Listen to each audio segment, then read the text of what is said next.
Other other इस side से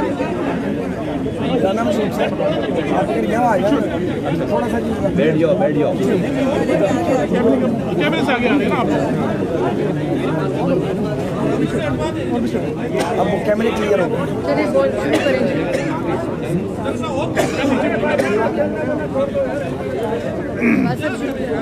picture में रुक हेडलाइन चल रही है पिक्चर में हो गई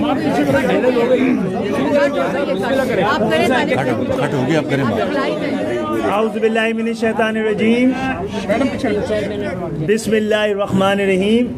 मौजूद साफ़ी हज़रात, कैमरामैन, आप सब की आमद का शुक्रिया।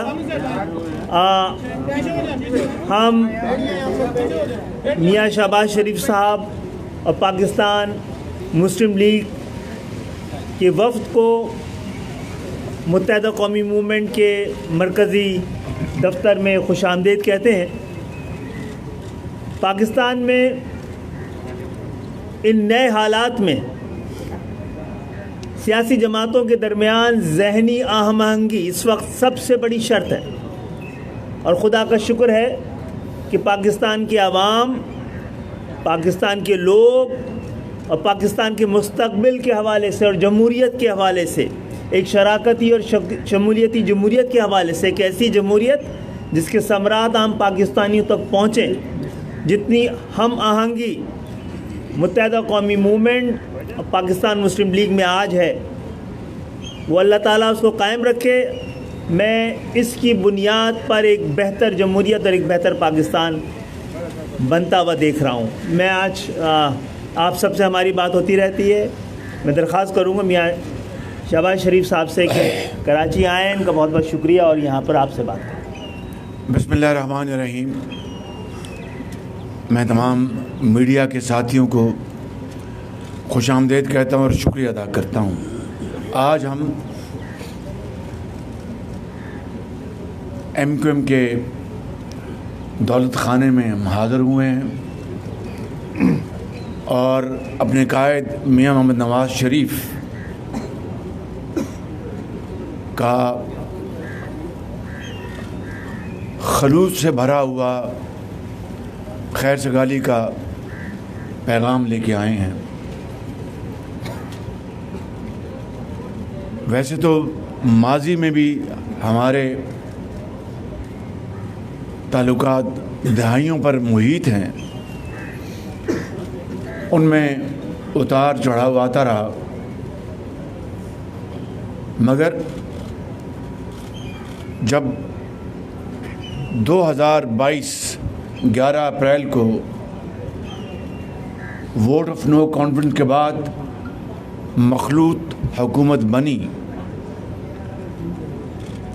तो मखलूत हुकूमत में जो शरीक जमातें थीं उनके साथ साथ MQM के साथ मेरा बहुत एतमाद का और एहतराम का रिश्ता हमारा मज़ीद मजबूत हुआ और हमने मिलकर जो चैलेंजेस थे बड़े शदीद किस्म के, चाहे वो सैलाब था, तारीख़ का सबसे बड़ा सैलाब, चाहे वो पाकिस्तान का डिफ़ॉल्ट होने का ख़तरा था, चाहे वो ख़ारजी ताल्लुकात जो तबाह हो चुके थे उनको रिपेयर करने का मामला था, और जो माशी और चैलेंजेस थे, जो महंगाई के चैलेंजेस थे, हमने उनको मिलकर हल करने की कोशिश की। लेकिन मैं ये बात बिला खौफ तरदीद कहना चाहता हूँ कि MQM के साथियों को मैंने इंतहाई पुरजोश पाया और मामलात को तय करने में खलूस दिल के साथ इनकी जो तावन था, मैंने पहले भी उसका शुक्रिया अदा किया, मगर आज फिर मैं यहाँ पर पब्लिकली उसका इज़हार करना चाहता हूँ। मैं समझता हूँ कि अगला इलेक्शन ये फ़ैसला करेगा कि क्या पाकिस्तान ने तरक्की और खुशहाली की तरफ जाना है। इंशाअल्लाह अल्लाह ताला ने चाहा तो यही फ़ैसला होगा, मगर جو قوتیں، وہ عناصر جو پاکستان کو سیاسی اور معاشی اور سماجی انتشار میں مبتلا دیکھنا چاہتے ہیں، ان کی سازشیں آج عروج پر ہیں، اور اس کا ایک واحد حل ہے کہ جو 4-5 سالوں میں جس برے طریقے سے دشنام ترازی، گالی گلوچ، ایک دوسرے کے خلاف بے بنیاد الزامات کی بوچھاڑ، اور سب سے بڑھ کر جھوٹ اور شبانہ روز جھوٹ بولا گیا، اور پاکستان کے معاشرے میں جو زہر گھولا گیا، میں سمجھتا ہوں کہ اس الیکشن نے اس بات کا ثبوت مہیا کرنا ہے کہ اس ملک کے اندر سیاسی قیادت میں وہ شعور ہے، میں وہ حوصلہ ہے، اور وہ ولولہ ہے کہ ان تمام معاملات کو باہمی مشاورت، تعاون اور بھائی چارے کے ساتھ حل کرتے ہوئے اس زہر کا خاتمہ کرے. اور یہ زہر ایک دن میں ختم نہیں ہوگا، ایک سال میں ختم نہیں ہوگا، اس کو کئی سال لگ جائیں گے، لیکن ہم نے اس الیکشن کے نتیجے میں اس طرف ہم نے سفر کا آغاز کرنا ہے، ترقی اور خوشحالی کا، امن کا، پاکستان کو اس کے کھوئے مقام کو واپس دلانے کا، پاکستان کو اس خطے میں ایسے ممالک جو ہم سے کوسوں میل پیچھے تھے آج ہم سے آگے چلے گئے. ایک بڑا ایک حادثہ ہے، یہ شومی قسمت ہے ہماری، لیکن جب قوموں میں اس طرح کے چیلنجز آئیں، اس طرح کے کٹھن مسائل آئیں، چیلنجز آئیں، تو پھر قوم وہی زندہ رہتی ہے جو ایک ہونے کا فیصلہ کرتی ہے، یکجاں دو غالب ہونے کا فیصلہ کرتی ہے، اور یہ دل کی اتھاہ گہرائیوں سے فیصلہ کرتی ہے کہ ہم اپنے اختلافات کو ختم کر کے اس سے بالاتر ہو کر اپنی ذات سے، پسند ناپسند سے، اور ہم اس ملک کے کروڑوں عوام کی خوشنودی، ترقی اور خوشحالی کے لیے ہر چیز وقف کر دیں گے. میں سمجھتا ہوں کہ یہی وہ واحد راستہ ہے جو پاکستان کو، اور یہاں پر جس جگہ میں کھڑا ہوں اس شہر میں لاکھوں لوگ ہجرت کر کے آئے، اور راستے میں ان کے پیارے شہید ہوئے، ماں اور بہنوں کے آنچل پھٹے، بڑی قیمت ادا کرنی پڑی. حضرت قائد نے جو خواب دیکھا تھا، لاکھوں لوگوں نے جام شہادت نوش کیا، تب پاکستان مارج وجود میں آیا. آج 76 سال بعد بھی اس شہر قائد میں ہم کھڑے ہیں. دل پہ ہاتھ رکھ کے بتائیں کہ کیا ہم نے اس خواب کی تکمیل کے لیے کیا کیا. افسوس سے کہنا پڑتا ہے کہ ہم وہیں کھڑے ہیں جو ہم 76 سال دائرے میں گھومتے رہے، لیکن it is never too late. اور میرا ایمان ہے کہ اگر ہم مل کر پاکستان کی تعمیر کے لیے، پاکستان کی ترقی کے لیے، 22 کروڑ عوام کی خوشحالی کے لیے، نوجوان نسل کو تعلیم کے زیور سے آراستہ پیراستہ کرنے کے لیے، ان کے ہاتھوں میں کلاشنکوف نہیں بلکہ لیپ ٹاپ اور جدید علوم کی کتابیں ان کے ہاتھوں میں تھمائیں، تاکہ وہ بھی دنیا میں اور پاکستان کے اندر اپنے جوہر دکھائیں. یہ کام کوئی فرد واحد نہیں کر سکتا، یہ صرف اور صرف شراکت داری اور ٹیم ورک سے ہوگا.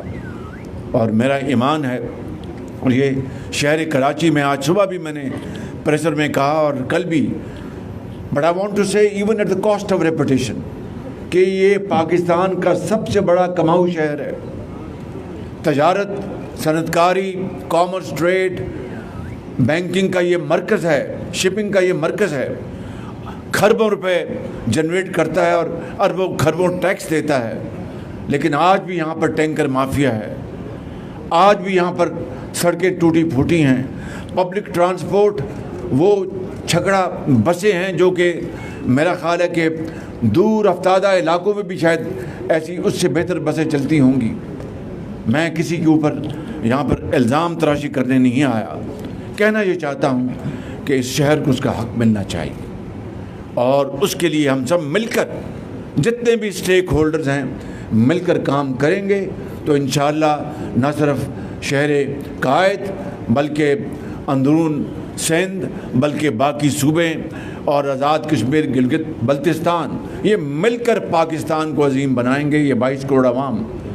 तो आज हाज़िरी का मकसद यही था कि आए मिलकर हम ये फ़ैसला करें कि हम पाकिस्तान को अजीम बनाएंगे, इस शहर को अजीम बनाएंगे। और MQM यकीनन इस मामले में हमारे पार्टनर्स हैं, बहुत संजीदा पार्टनर्स हैं। और जब मैंने बात अर्ज़ कर दी कि जब 16 महीने मुझे मिले तो मज़ीद एतमाद हासिल किया और मैं समझता हूँ कि उसी रिश्ते को हम आगे लेकर चलेंगे। और यकीनन मुझे उम्मीद है कि ये इलेक्शन के नतीजे में पाकिस्तान की किस्मत बदलेगी, इस शहर की किस्मत बदलेगी, मगर ये काम मिलकर होगा। It's a team work, no one person can handle these challenges alone, it has to be team work, it has to be through untiring efforts. आप सबका बहुत बहुत शुक्रिया, आपकी बहुत मेहरबानी। आप मोहम्मद आप करें, एक मिनट बारी बारी करें। शहबाज साहब ये बताइएगा कि मुल्क जो है वो बड़ी खतरनाक जो है माशी मुश्किलात का शिकार है, तो मामलात कौमी हुकूमत से हल हो सकते हैं?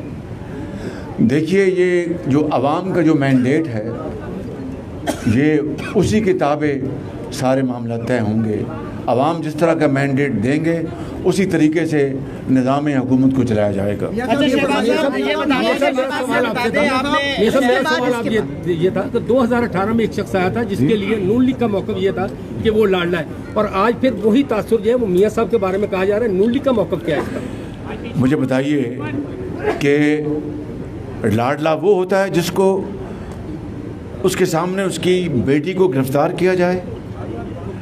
लाडला वो होता है जिसको जो 3 दफ़ा वज़ीर आज़म बना उसको हथकड़ियाँ लगाकर उसको अपना पूरी दुनिया के सामने रुसवा किया जाए। लाडला वो होता है कि जिसने तनख्वाह ना ली हो और ब्लैक डिक्शनरी के ज़रिए ब्लैक डे के तौर पर वो दिन मनाया जाएगा जब नवाज़ शरीफ को सज़ा दी गई। लाडला वो होता है जिसको दिन रात एक ट्रायल कोर्ट में 100 दिन अपनी बेटी के साथ वहाँ पर हाज़िरी देनी पड़ी और हफ्ते का दिन भी शामिल और रात के 8-8 बज जाएं।